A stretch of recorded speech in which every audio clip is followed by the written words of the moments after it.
Qwen 3.5, the 9 billion parameter variant, came out recently, and I've been wanting to try it out with the app, right? I'd love to get on device working here because it would, well, it'd simplify the privacy story, and then I wouldn't have to factor the API cost into the billing and everything.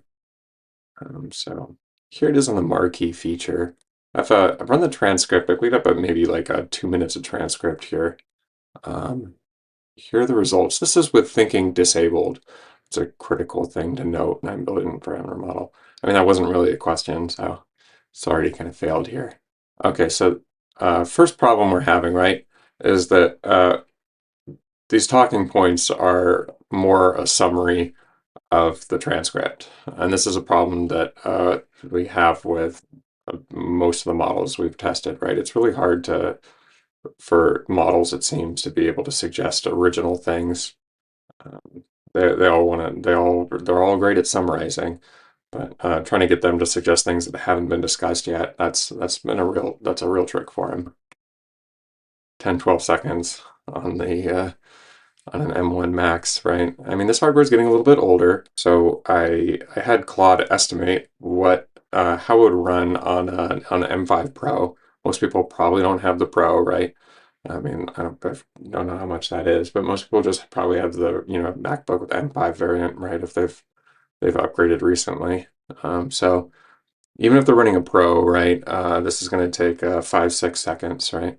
System prompt, right? It's a little bit it's a little complicated, right? It's a little extra. We're asking a lot from it.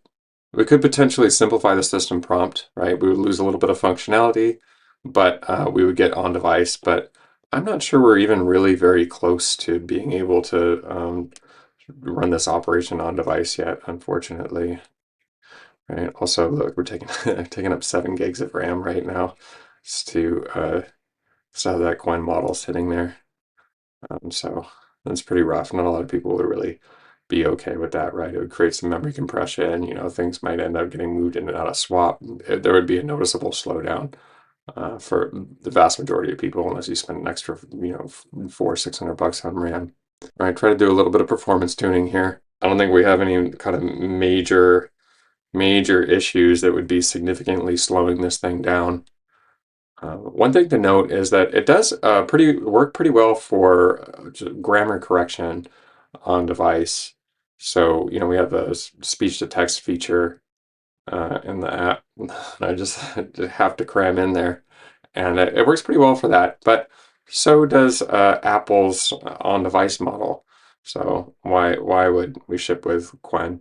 And a lot of I see quite a few products coming out that claim to be entirely on-device, but I'm not sure how that experience is actually working out for people.